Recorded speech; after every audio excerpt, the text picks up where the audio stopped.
చూడండి మీరు ఎంత చక్కగా అందంగా. మరి దేవుని యొక్క పరిచర్యలో ఎప్పుడు కూడా బలమైనటువంటి పరిచర్య చేయడానికి అలసిపోకుండా మేడగది సహవాసం అనే గొప్ప పరిచర్య జరిగిస్తున్నాడు. చప్పట్లు కొట్టి వారిని ఆహ్వానిద్దాం, వారికి సమయాన్ని ఇద్దాం. మనం ఆలస్యం చేయకుండా కనుక వాక్యంలోకి వెళ్దాం. అందరం ఒకసారి చేతులు పైకెత్తి, ఇటువైపు ఉన్న వాళ్ళు, కుడివైపు ఉన్న వాళ్ళు, నా స్ట్రైట్గా ఉన్న వాళ్ళు అందరు ఒక్కసారి చేతులు పైకి ఎత్తాలి. కొందరు ఎత్తలేకపోతున్నారు, ఎత్తండి. ఎత్తిన వాళ్ళు ఒక్కసారి గట్టిగా హల్లెలూయా చెప్దాము. హల్లెలూయా. తరిగొప్పులు హల్లెలూయా చెప్దాం. గట్టిగా హల్లెలూయా. తరిగొప్పుల సప్పట్లు కొడదాం. కొట్టండి గట్టిగా. ఇంకా కొంచెం గట్టిగా కొట్టగలుగుతారు. కొట్టండి ఆమెన వరకు. హల్లెలూయా. ఇప్పుడు గట్టిగా మరొక్కసారి హల్లెలూయా అని కూడా కొట్టండి. హల్లెలూయా. మంచిది. దేవుని యొక్క అపారమైన కృప ద్వారా దైవజనుడైన శామ్యూయల్ గారికి ఇచ్చిన భారాన్ని బట్టి, సంఘ పెద్దలకు ఇచ్చిన ఆత్మీయ నడిపింపును బట్టి, మీ అందరినీ ప్రోత్సాహపరుస్తున్న కేఎం జానయ్య గారిని బట్టి ఒక నూతన ఉజ్జీవం మన ప్రాంతాన్ని రగులుకోబోతుంది. సప్పట్లు కొట్టండి గట్టిగా, కొంచెం గట్టిగా కొడదాం. హల్లెలూయా. మంచిది. నేరుగా దేవుని వాక్యంలోనికి వెళ్దాం. మీ అందరికీ సెల్ ఫోన్స్ ఉంటే మేడగది సహవాసం అన్న యూట్యూబ్ ఛానల్ సబ్స్క్రైబ్ చేసుకోండి. రోజుకొక ½ వాక్యం. పువ్వు లాంటిది జీవితం, నేను ఓడిపోనయ్యా, బాలుడు గాదమ్మో, బెత్లెహేములోనట. చాలా హిట్టింగ్ సాంగ్స్, యావత్ ప్రపంచం వాడుకునే పాటలు ఈ అనామకుని ద్వారా ప్రభు రాయించినాడు. హల్లెలూయా. నేను ఓడిపోనాయి అనే పాట ఒక చిత్తు కాగితంలో రాసిన. నువ్వు దేనికి పనికి రావని నన్ను రిజెక్ట్ చేస్తే, నీకు ఏం బ్యాక్గ్రౌండ్ ఉంది అని నన్ను హేళన చేస్తే, ప్రభువా ఎక్కడైతే నేను అవమానించబడుతున్నానో అక్కడే నాకు అభిషేకం దయచేయి అని పాట రాసిన. హల్లెలూయా. యవనస్తుల కోసం మురిసిపోకేవో అందం అన్న పాట రాసిన. ఒక అమ్మాయి బస్ స్టాప్ లో కూర్చొని ఇలా చూస్తుంది. ఏం చూస్తుంది అంటే సెల్ ఫోన్ లో ఆమె ఫోటో దిగుతా ఉంది. అక్కడ ఒక పాట రాస్తున్నాయి, ఎంత మురిసిన అందమా నిన్ను మట్టిలో పెడతారే అందమా, చౌకడి పైన పాలరాతి పైన నీవు నడచిన గాని, పట్టు వస్త్రాలే నీవు తొడగిన గాని. అరే నువ్వు ఓడిపోయినారా బాబు అంటే, నేను ఓడిపోనయా నా పక్షానుండగా. క్రిస్మస్ వచ్చింది, ఓ బెత్లెహేములోనట సందడి అని, సందడి అన్న టైటిల్ ప్రపంచానికి పరిచయం చేసిన. దేవునికి స్తోత్రం. ఇదంతా నా సెల్ఫ్ డబ్బా అని నేను అనుకుంటున్నా. నీతిని చెప్పాలి కానీ స్వనీతిని చెప్పద్దు. నన్ను నేను నీకు పరిచయం చేసుకున్నా. హల్లెలూయా. 3 రోజులు మహిమ ఇక్కడే ఉంటది. మీరు మీ 2 చేతులతోని 4గురిని తీసుకొస్తేనేమో మహిమని రేపు పంపిస్తా. ఇదంతా నింపుతాం అయ్యగారు అంటే పంపిస్తా. అయ్యగారు మేము రాలేం, మేమే అంటే మా వాళ్ళు ఎవరు రాలేరు, మేమే వస్తాం అంటే మహిమని పంపియ. మహిమ రావాలి, పాటలు పాడాలి అన్న వాళ్ళు చేయొత్తాను. హల్లెలూయా. సరే, వచ్చే రేపు ఎల్లుండి మహిమ పాటలు పాడుతుంది, మంచిది. నేరుగా వాక్యంలోనికి వెళుదాం. దయచేసి వాక్యం విడుదలవుతున్నప్పుడు ఎవరు మాట్లాడకండి. సెల్ ఫోన్లు ఉంటే వైబ్రేట్ లో పెట్టండి.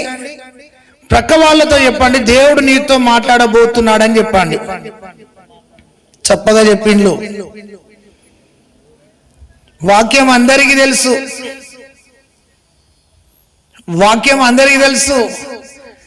వాక్యం అందిస్తుంటే నీ హృదయం తెరవబడాలి, మండాలని నేను కోరుతున్నాను. హల్లెలూయా. యేసుక్రీస్తు ప్రభువు దాదాపుగా 40 ఉపమానాలు చెప్పినాడు. ఉపమానము లేకుండా ఆయన ఎక్కడ ఏది బోధించలేదు. ఆయన తప్పిపోయిన వాని ఉపమానం చెప్పినాడు, తప్పిపోయిన గొర్రె ఉపమానం చెప్పినాడు, ముత్యం ఉపమానము చెప్పినాడు. ఆ విధముగా అనేక ఉపమానాలు చెప్తూ లూకాసు సువార్తలో కూడా ఒక చక్కటి ఉపమానం చెప్పినాడు. ఈరోజు మన టాపిక్, నీ ప్రయాణం ఎటువైపు? ప్రక్క వాళ్ళని అడుగు, నీ ప్రయాణం ఎటువైపు అని అడుగు. మీరు సల్లగా చెప్తున్నారని నా ఆత్మ నాకు చెప్తున్నది. ప్రక్క వాళ్లకు సెకండ్ ఇచ్చి చెప్పు, నీ ప్రయాణం ఎటువైపు? కొంచెం జోరుగా చెప్పండి, జోష్గా చెప్పండి, గట్టిగా చెప్పండి. బ్రతికిన చేపలు అలలను ఎగుసుకుంటూ అలలను దాటుకుంటూ ప్రయాణం చేస్తాయి. చచ్చిన చేపలు అలలు ఎటు వస్తే అటు వెళ్ళిపోతాయి. ఇప్పుడు ప్రక్క వాళ్లకు సెకండ్ ఇది చెప్పు, నువ్వు బ్రతికిన చేపవని చెప్పండి గట్టిగా. కొంచెం గట్టిగా, తరిగప్పులు గట్టిగా చెప్తారు. నేను అలలకు ఎదురు వెళ్తానని చెప్పండి, సమస్యలకు ఎదురు వెళ్తానని చెప్పండి. హల్లెలూయా. ఈ రోజు మన అంశం, నీ ప్రయాణము ఎటువైపు? ఆలోచన చేయాలి. ఐగుప్తులో 430 సంవత్సరాలున్న ప్రజలు విడుదల పొందుకొని వారు కనాను యాత్రకు వెళుతున్న సమయంలో గొర్రెపిల్ల రక్తము ద్వారా వారు విమోచించబడి మేఘమనే అభిషేకం కింద నడిచి మన్నా అనే వాక్యాన్ని భుజించి బండ అనే క్రీస్తులోని నీళ్లను త్రాగి వారు ప్రయాణము చేయించుండగా వారి వస్త్రాలు పాతగిళ్ళలో కొట్టండి చప్పట్లు, వారి చెప్పుల జోడులు అరిగిపోల కొట్టండి చప్పట్లు. మహిమ కలిగిన ప్రయాణంలో వెళుతున్న వారి ఆత్మీయ యాత్రలో కొన్నిసార్లు సనుగులు, కొన్నిసార్లు గునుగులు, కొన్నిసార్లు మోషకు వ్యతిరేకంగా, కొన్నిసార్లు దేవునికి వ్యతిరేకంగా ప్రారంభాన్ని మరచి, ఆత్మీయతను మరచి, బానిసత్వాన్ని మరచి, దాసుల గృహంలో నుండి బయటికి వచ్చిన వారి దాస్యత్వాన్ని మరచి వారు దేవునికి కొంతకాలం ఆయాసంగా, సేవకునికి ఆయాసంగా జీవించినప్పటికీ కృప కలిగిన దేవుడు, వాగ్దానము చేసిన దేవుడు వారికి బాహుబలాన్ని తోడుగా ఉంచి ముందుకు నడిపిస్తున్నాడు. చప్పటి వరదా. హల్లెలూయా. కొన్నిసార్లు నీ ప్రయాణంలో బలహీనమైన, జారిపోయినా, పడిపోయినా నిన్ను గమ్యానికి నడిపించేవాడు ఆమె. ఇప్పుడు అడుగు, నీ ప్రయాణం ఎలాగుంది అని అడుగు ఒక్కసారి. ప్రారంభ శూరత్వం చాలా ఉంటది. ప్రారంభంలో ఆ మంట, వైరాగ్యం, ఆత్మీయత, ప్రార్థన, ముఖంలో వెలుగు, ఉపవాసాలు, నీ తొలిటి దినాలను ఈ రాత్రి నువ్వు జ్ఞాపకం చేసుకో. నీవెలా ప్రారంభించావో నీ ఆత్మీయతను ఈ రాత్రి జ్ఞాపకం చేసుకో. అయితే ప్రారంభించబడిన ఆ దినాలలో ఉన్న ఆ మొదటి ప్రేమ, ఆత్మీయత నీలో ఒకవేళ చల్లారిపోతే ఈ కుడిక నిన్ను రూపాంతరపరుచును గాక. ఆమేన్. సరే ఆత్మీయులారా, లూకాసు సువార్త 10వ అధ్యాయం యేసయ్య ఒక చక్కటి మాట చెప్తున్నాడు. ఒకడు, ఒక భక్తిపరుడు, ఒక ఆత్మీయత కలిగిన వ్యక్తి, ఒక వెలిగించబడిన వ్యక్తి, వాక్యానుసారంగా నడిచిన వ్యక్తి, వాక్యములో నిలబడిన వ్యక్తి, వాక్యముతో ముడివేసుకున్న వ్యక్తి, యెరూషలేములో నివసించిన వ్యక్తి, యెరూషలేములో వెలిగిన వ్యక్తి, యెరూషలేములో ప్రకాశించిన వ్యక్తి. ఒకడు యెరూషలేము నుండి మహిమ కలిగిన పట్టణము నుండి, సమాధానము దొరికే పట్టణములో నుండి, బలులు అర్పించే పట్టణములో నుండి, దేవునితో అంటగట్టబడిన ఆ జీవితంలో నుండి, ఆ మహిమ కలిగిన తేజస్సు కలిగిన యెరూషలేములో నుండి, ఆ యెరూషలేము యొక్క మహిమ నుండి ఒకడు ఆ మహిమ గల పట్టణాన్ని విడిచిపెట్టాలన్న ఒక ఆలోచన తనకు కలిగింది. యెరూషలేమా, నిన్ను ప్రేమించేవారు వర్ధిల్లెదరని వాక్యం సెలవిస్తుంది. యెరూషలేము చుట్టూ పర్వతములు ఉన్నట్టు దేవుని మహిమ యెరూషలేములో ఉంది. అక్కడ నీతి న్యాయం ఉంది. ఓ నగరమా, అందముగా చెక్కబడిన పట్టణమా, నీ నగరులలో క్షేమం ఉంది. మా పాదములో నీ నగరములో నిలిచియుండును గాక. అంత మహిమ కలిగిన, ఆ తేజస్సు కలిగిన సంఘమైన, ఆత్మీయ కేంద్రమైన, ఆ మహిమ కలిగిన ఆ యెరూషలేమును విడిచిపెట్టి మనసు ఎలా వచ్చిందో, నడిపింపు ఎలా వచ్చిందో, ఏమైపోయిందో ఏమో గాని ఆ మహిమ నుండి తొలగి, ఆ పరిశుద్ధత నుండి తొలగి, ఆ ఆత్మీయత నుండి తొలగి, అక్కడి నుండి అతడు దిగి దిగి దిగి అతడు యెరికోకు వెళుతున్నాడు. సహోదరి, సహోదరుడా, ఒకవేళ ఈ వాక్యం వింటున్నా ప్రియ చెల్లి, తమ్ముడు, అన్న, అమ్మ, ఒకవేళ నీ ఆత్మీయ ప్రారంభ స్థితిలో నుండి దిగజారిపోయిన స్థితిలో ఈ రాత్రి నీవిక్కడ ఉంటే, ఈ రోజు దేవుడు సూటిగా నీతో మాట్లాడుతున్నాడు, స్పష్టంగా మాట్లాడుతున్నాడు. ఒకడు దిగిపోతున్నాడంట. దిగిపోవుట ఫోర్త్ లాంగ్వేజ్ లో దిగజారిన బ్రతుకులోనికి వెళ్ళిపోతున్నాడు. వెలుగులో నుండి చీకటిలోనికి, జీవములో నుండి మరణములోనికి, ఆశీర్వాదం నుండి శాపములోనికి, ఆ మహిమలో నుండి భయంకరమైన యెరికోకు వాడు దిగుతున్నాడంట. ఇప్పుడు ప్రక్క వాళ్ళకు ఒక్కసారి సెకండ్ ఇచ్చి, నీ స్థితి ఎక్కడా, యెరూషలేములో ఉన్నావా లేదా దిగుతున్నావా అని ఒక్కసారి అడుగు. ప్రేమపూర్వకంగా ఎక్కడ నీ స్థితి అని అడుగు. ఒక్కసారి అడుగు. గోకి అడుగుతావా, కొట్టి అడుగుతావా, తట్టి అడుగుతావా, సెకండ్ ఇచ్చి అడుగుతావా? అడుగు. ప్రస్తుతం నీ నెట్వర్క్ ఎక్కడున్నా అడుగు. అరే నాకు వినబడతలేదమ్మా, ఎక్కడున్నావు అని అడుగు. ప్రక్కనలోనూ వెనకాల నిలబడిన నా ఆత్మీయ సహోదరుడా, ఎక్కడా? దిగి జారిపోతున్నాడు. అతడు వెళ్ళిపోతుండగా దొంగల చేతిలో పడ్డాడు. ఎక్కడ పడ్డాడు? ఆహా! ఎప్పుడైతే అలా దూరం అయ్యాడో అపవాది క్యాచ్ చేసిండు. దిగడము ప్రారంభమైంది, పట్టుకోవడం ప్రారంభమైంది. అలా గట్టిగా పట్టేసుకొని దొంగలు వాని యొక్క పై వస్త్రం తీసుకున్నారంట. మహిమ కలిగిన వస్త్రాన్ని పోగొట్టుకున్నాడు. ఆ పరిశుద్ధమైన నీతి వస్త్రాన్ని పోగొట్టుకున్నాడు. రక్షణ కలిగిన వస్త్రాన్ని పోగొట్టుకున్నాడు. దేవునికి స్తోత్రం. ఈరోజు దేవుడు నీతో సూటిగా మాట్లాడుతున్నాడు. ఎప్పుడైతే యెరూషలేమును విడిచిపెట్టినాడో, దొంగల చేతిలో పడ్డాడు. దొంగలు వారి యొక్క వస్త్రాన్ని లాక్కున్నారు.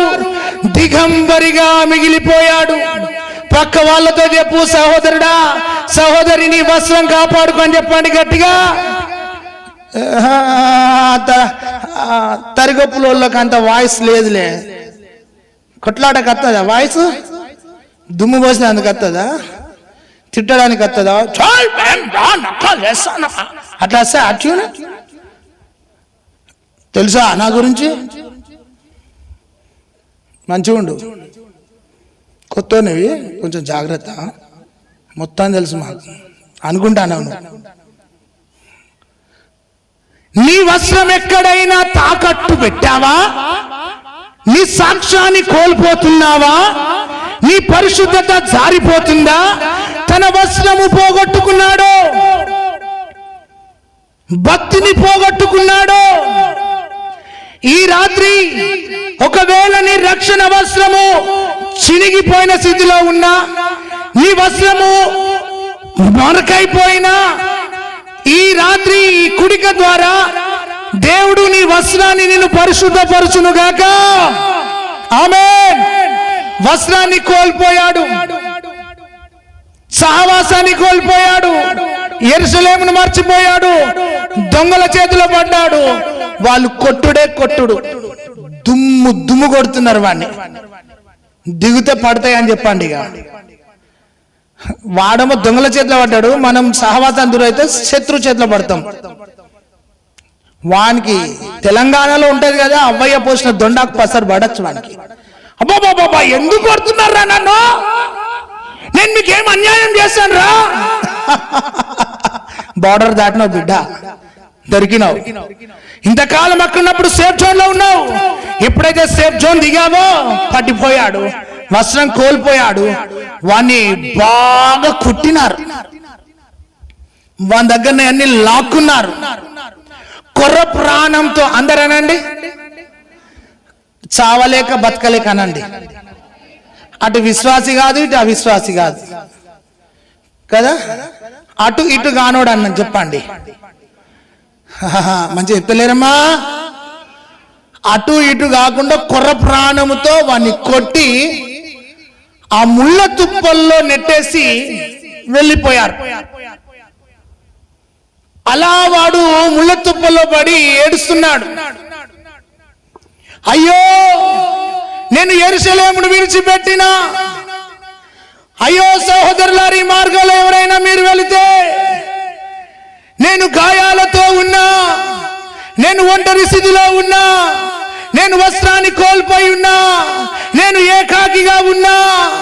అయ్యో ఈ మార్గంలో ఎవరైనా వెళుతున్నారా, వెళ్ళేవారు ఎవరైనా ఉంటే నాకు సహాయం చేయండి. నేను దిగంబరిగా ఉన్నాను, నేను అపరిశుద్ధమైన వ్యక్తిగా మిగిలిపోయాను, ఒంటరి స్థితిలో ఉన్నాను అని వాడు ముళ్ళ తుప్పల్లో పడిపోయి. కీబోర్డ్ బ్రదర్ ఉన్నాడు ఇక్కడ. మధ్య మధ్యలో మాకు పాటలు పాడే అలవాటు ఉన్నది, మధ్య మధ్యలో కొంచెం కీబోర్డ్ కావాలి మనకు. ఆ కొర ప్రాణంతో విడిచిపెడితే అతడు ముళ్ళ తుప్పల్లో పడ్డా. లూకా సువార్త 10:30 నుండి ఇంటికి వెళ్ళి చదువుకోండి ఆ స్టోరీ అంతా. వాడు ముళ్ళ తుప్పల్లో పడి సహాయం కోసం ఎదురు చూస్తున్నాడు, నన్ను ఎవరైనా ఆదుకుంటారని ఎదురు చూస్తున్నాడు, నాకెవరైనా ఇక్కడ చేయుతనిస్తారని ఎదురు చూస్తున్నాడు.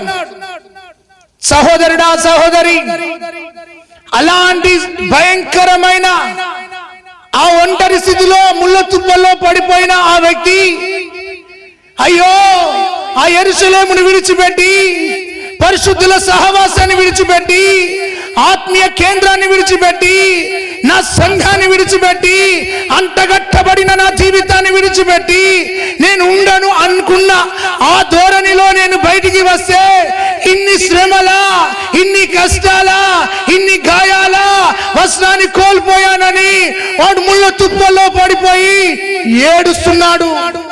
అయ్యో నా ప్రారంభం బాగుండే, ప్రారంభంలో నేను ఆత్మ సంబంధిగా యెరూషలేములో మండిన వ్యక్తిని, నిలబడిన వ్యక్తిని, ఆరాధించిన వ్యక్తిని, అభిషేకం పొందిన వ్యక్తిని, ప్రార్థనా పరుడను.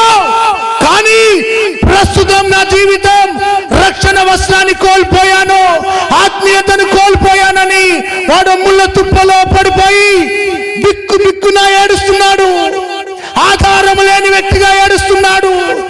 ఎవరైనా నాకు సహాయం చేస్తారని ఎదురు చూస్తున్నాడు, కానీ ఎవరు ఆ మార్గంలో కనబడలేదు.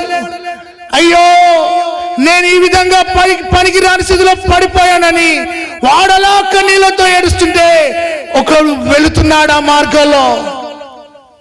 ఆ వ్యక్తి పేరు యాజకుడు, సేవకుడు, ప్రతిష్ఠించబడ్డవాడు, భారం కలిగిన వాడు.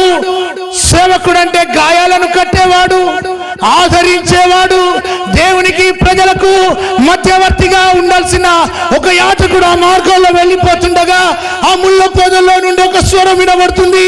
అయ్యా ఎవరో గాని నువ్వు వెళుతున్నావు, నేను గాయాలతో ఉన్నానయ్యా, నేను దిగంబరిగా ఉన్నానయ్యా, అయ్యా నా దగ్గరికి వస్తావా, నేను కోల్పోయిన స్థితిలో ఉన్నాను, నాకు చేయుతనిస్తావా, నేను ప్రారంభాన్ని మర్చిపోయాను, నన్ను బలపరుస్తావని వాడు ఏడుస్తుండగా ఆ యాజకుడు దూరం నుండి చూచి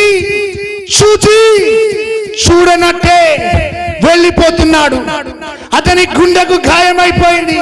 అయ్యో, నువ్వు పరామర్శిస్తావనుకున్నా, నువ్వు దగ్గరికి వస్తావనుకున్నా, ప్రేమిస్తావనుకున్నా, నా గాయాలను గడుతావనుకున్నా గాని చూచి అలా వెళ్ళిపోతున్నాడు.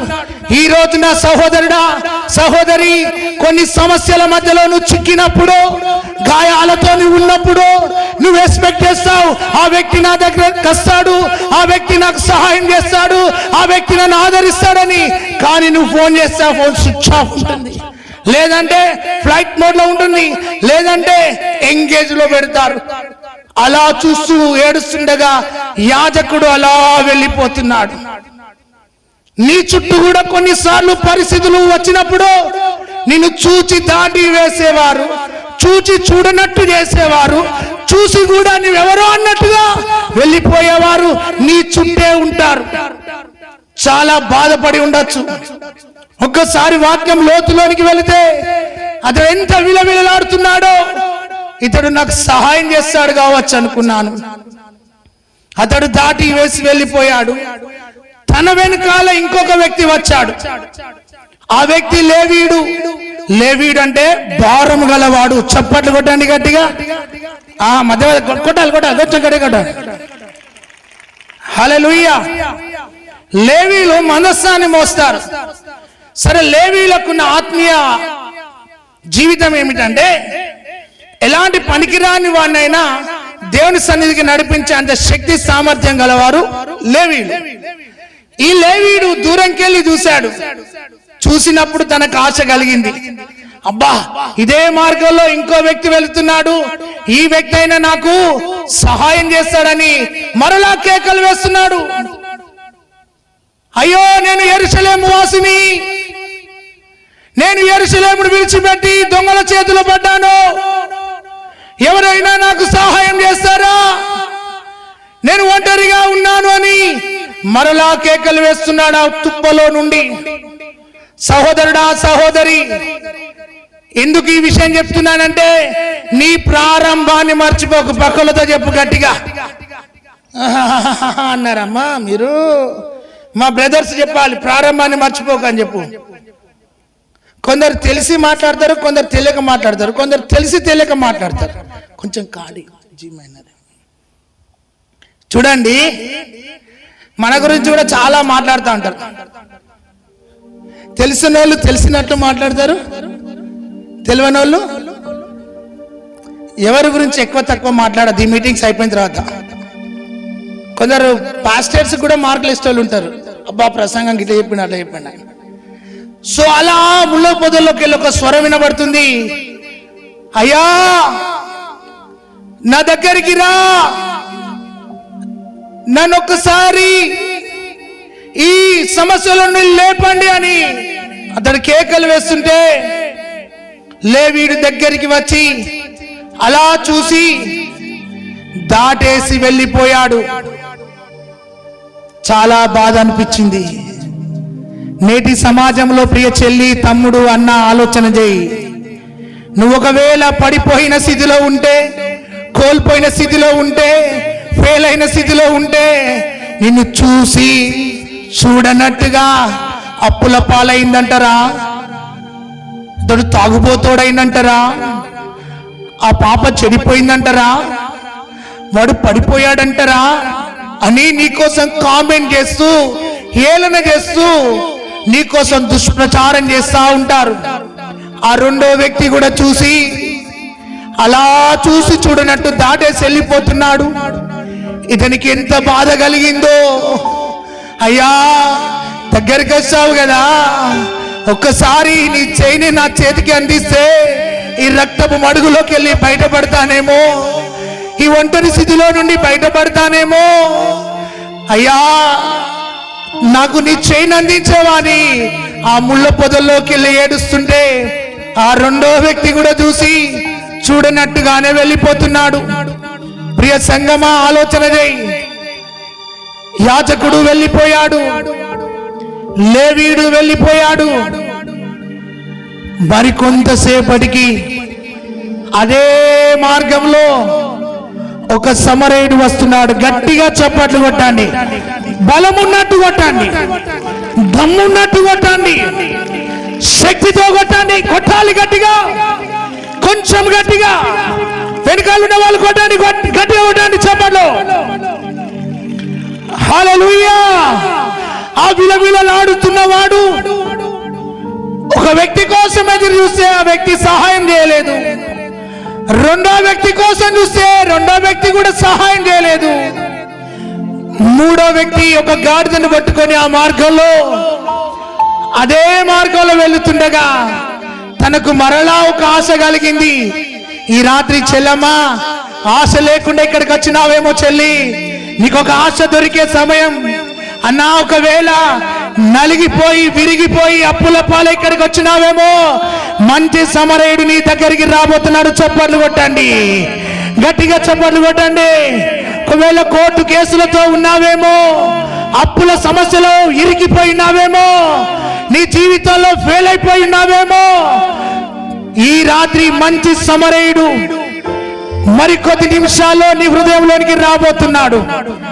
ఆ విధముగా ఒక వ్యక్తి దాటేశాడు, రెండో వ్యక్తి దాటేస్తే మూడో వ్యక్తి సమరయుడు అదే మార్గంలో వెళుతున్నాడు. వెళుతుండగా తనకు మరలా ఆశ కలిగింది.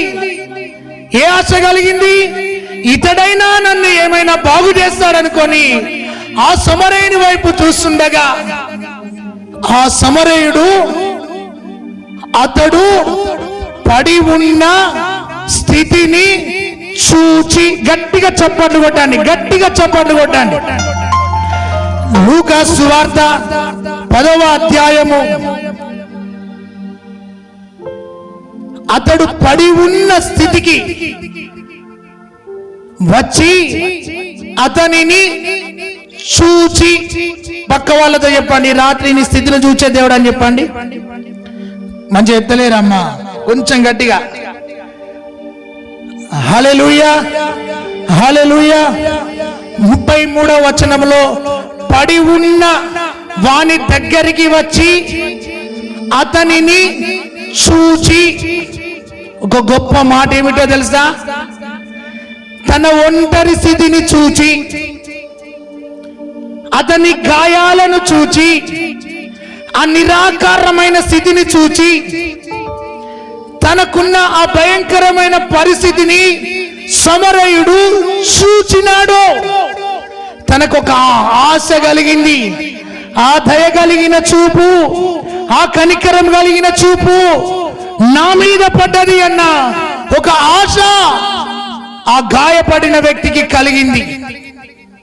మొదటి మాటగా గాయాలను చూచే దేవుడు, నీ శ్రమను చూచే దేవుడు, నీ ఒంటరి స్థితిని చూచే దేవుడు, నీ బలహీనతను చూచే దేవుడు, నీ పడిన స్థితిని చూచే దేవుడు ఆయన, నీ విశ్వాసాన్ని చూచే దేవుడు ఆయన, నీ శ్రమను చూచే దేవుడు ఆయన, నీ కన్నీళ్లను చూచే ప్రభు ఆయన.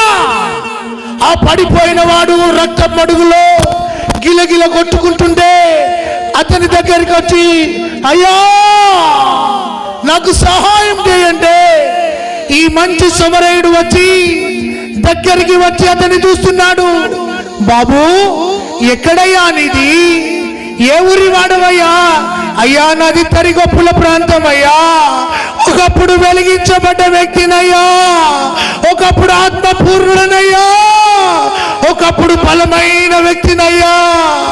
నేను ఎప్పుడైతే సహవాసాన్ని విడిచిపెట్టానో తాగుడుకు అలవాటైనానయ్యా, గొడవలకు అలవాటైనానయ్యా, హత్తులు దాటి బ్రతికినానయ్యా, శ్రమల కొలిమిలో పడిపోయాను. అలా వాడు ఏడుస్తుండగా, బాబు ఎక్కడ నాయనా నీది? అయ్యా మాది యెరూషలేము.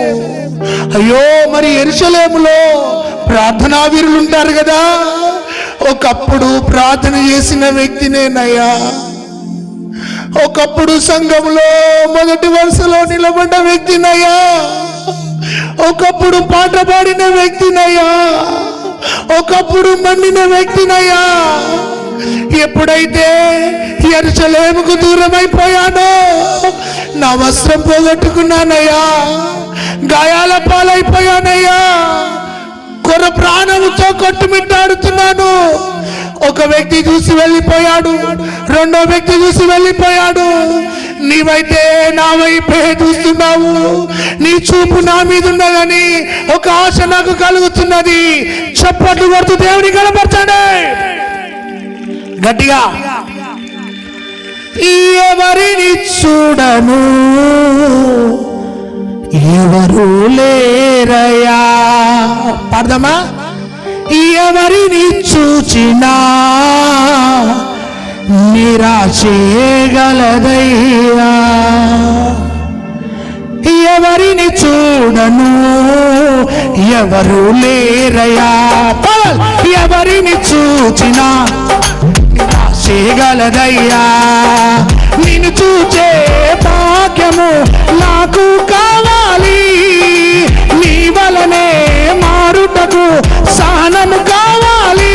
పడో నీ చూచుటకు కావాలి, నీ వలనే మారుటకు సహనము కావాలి.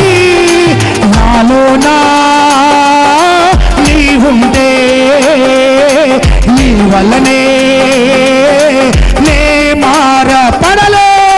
నాలోనా నీ ఉంటే, నీ వలనే నే మారనా. హల్లెలూయా. ఆ మంచి సమరయుడు పడిన స్థితిని చూచి ఆమేనండి. పక్కలతో చెప్పు, ఎక్కడ పడ్డావో అక్కడికి రాబోతున్నాడని చెప్పు. ఆహా, గట్టిగా గట్టిగా చెల్లి, గట్టిగా. ఎక్కడ జారిపోయావో, ఎక్కడ పడిపోయావో, ఎక్కడ పరిశుద్ధత కోల్పోయావో, ఎక్కడ నీతిని కోల్పోయావో, ఎక్కడ నీ యొక్క ఆత్మీయతను తాకట్టు పెట్టావో, అక్కడికి నీ దగ్గరికి ఈ రాత్రి ఈ శక్తి కలిగిన వాక్యం రాబోతున్న. చప్పట్లు కొడదాం. హల్లెలూయా. చూచి అందరు చెప్పండి. హాగరు ఏడిస్తే కన్నీళ్ళని చూసినట్టుగా, హన్నా ఏడిస్తే కన్నీళ్ళని చూసినట్టుగా, ఆ దోణె ఖాళీ స్థితిని చూచి ఇది దగ్గరికి వచ్చినట్టుగా ఈ రాత్రి నిన్ను చూస్తున్నాడు ఆయన. ఏ స్థితిలో వచ్చి ఇక్కడ కూర్చున్నావు, ఎలాంటి పరిస్థితుల్లో ఇక్కడ కూర్చున్నావు, ఒకవేళ విరిగిన స్థితిలో ఉన్నా, నలిగిన స్థితిలో ఉన్నా, పరిశుద్ధతను కోల్పోయిన స్థితిలో ఉన్నా, కొంచెం దీనికి అడక్ట్ అయి కూర్చున్నా, ఈ రాత్రి నీలో రూపాంతరం కలుగును గాక. గట్టిగానే చూచి రెండో మాట అంటాడు, అతని మీద జాలి పడి. ఇప్పుడు చెప్పండి, మనస్సు పడి అనండి గట్టిగా, వినవల్లే గట్టిగా. ప్రేమ పడి అనండి, మనస్సు పడి అనండి. ఆయన మనస్సు ఆయన పరలోకంలో ఉన్న ఆయన మనస్సు నీ మీదే ఉంటుంది. చప్పట్లు